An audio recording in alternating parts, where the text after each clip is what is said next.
संत कबीर जी की वाणी गुरु को अंग। संत कबीर जी इस जगत में महान सतगुरु हुए हैं। उन्होंने अपनी वाणी और अपने दोहों से पूरे जगत को चेताने की पूरी चेष्टा की गई। उनके दोहों में पूरा धर्म समाया हुआ है। एक एक दोहा बड़ा कीमती है। उनके अर्थ बहुत गहरे हैं।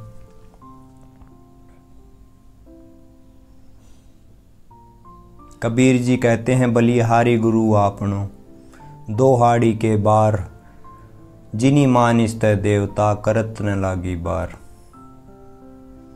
कबीर जी कहते हैं, मैं ऐसे गुरु को बलिहारी जाऊं दिन में 2 बार, बार बार। जो गुरु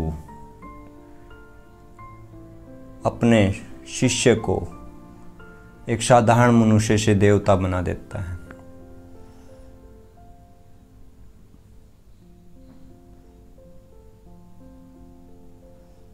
अपने शिष्य को परमात्मा बना देता है।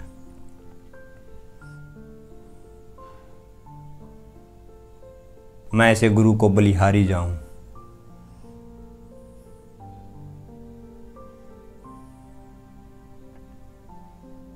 कबीर जी का कहना है, एक शिष्य को अपने गुरु के प्रति इतना समर्पण भाव होना चाहिए, इतना प्रेम होना चाहिए। कबीर जी का कोई भी गुरु नहीं था। कबीर जी कहते हैं, जब तुम बार बार अपने गुरु के सामने झुकते हो तो तुम जितनी बार झुकते हो उतनी बार तुम्हारा अहंकार गिर जाता है, तुम्हारा हृदय खाली हो जाता है और तुम्हारा हृदय प्रेम से भर जाता है। जब तुम्हारा हृदय प्रेम से भर जाता है तो तुम देवता स्वरूप हो जाते हो।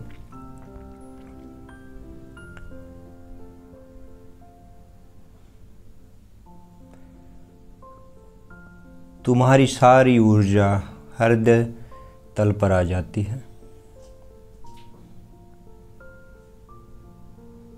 तुम्हारा हृदय गीला हो जाता है।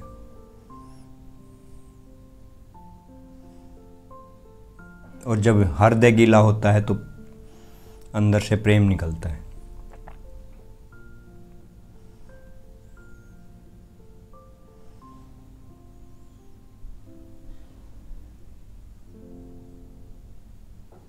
एक प्रेम पूर्वक मनुष्य ही इस जगत में देवता स्वरूप होता है।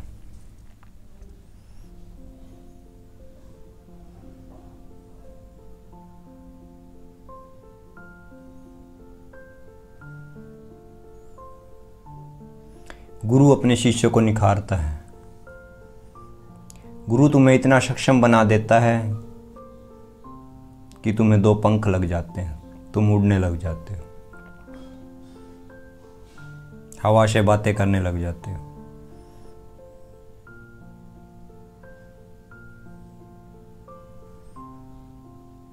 गुरु में कोई अहंकार नहीं होता, बस फर्क इतना होता है तुम में और गुरु में कि गुरु ने अपना अहंकार काफी पहले छोड़ दिया था। तुम्हारा बचा है और गुरु की सारी चेष्टा तुम्हारे अहंकार को लेने की होती है। सतगुरु सवान को सगा, शोधी सही न दाती, हरिजन सवान को हितु, हरिजन सही न जाती। संत कबीर जी कहते हैं, सतगुरु उस सगे के समान है जो तुम्हारे मन को शुद्ध कर देता है।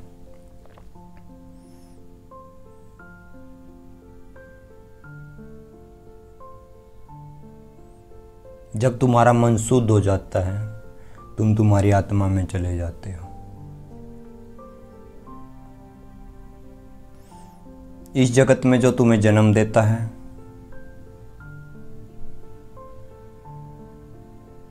जो तुम्हारे माता पिता होते हैं, उनके द्वारा तुम इस जगत में आते हो। तुम्हारी वासनाएं जीवित होती हैं, इच्छाएं जीवित होती हैं। इस कारण तुम्हें शरीर की जरूरत होती है। तुम्हारे सूक्ष्म शरीर को एक भौतिक शरीर की जरूरत होती है।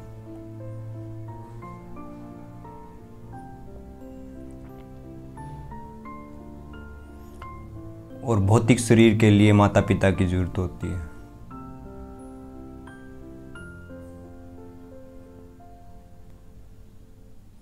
लेकिन गुरु तुम्हारे अंदर आत्मा डालता है। आत्मा डालने का मतलब है तुम्हारे मन को शुद्ध करता है। जो वासनाएं तुम इस जगत में लेके आए हो, गुरु तुमसे उनसे मुक्त करता है। जब सारी वासनाएं नीचे गिर जाती हैं, तुम्हारा मन शुद्ध हो जाता है। फिर जो बचता है वह आत्मा बचती है। गुरु तुम्हें तराशता है।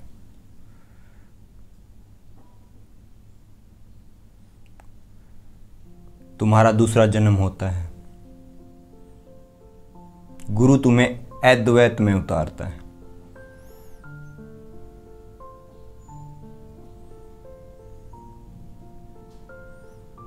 गुरु का स्थान माता पिता से ऊपर होता है।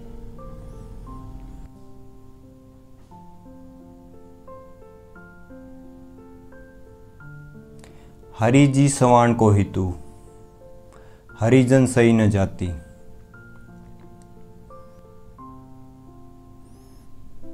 और फिर जो भगवान स्वरूप बचता है वह सबका हितैषी होता है।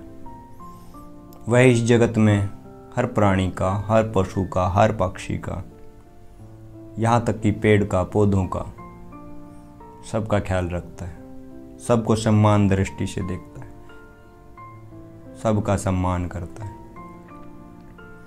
हरिजन सही न जाती। तो कबीर जी कहते हैं, हरि भजन में लगो। हरि भजते भजते तुम परमात्मा को खोजोगे।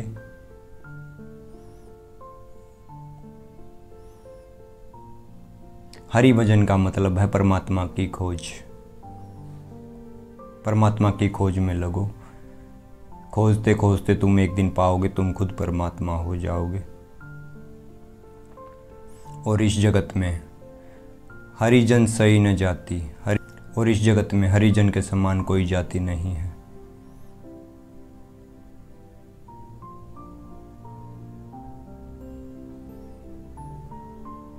हरिजन का मतलब है जो हरि भजन में लगा है।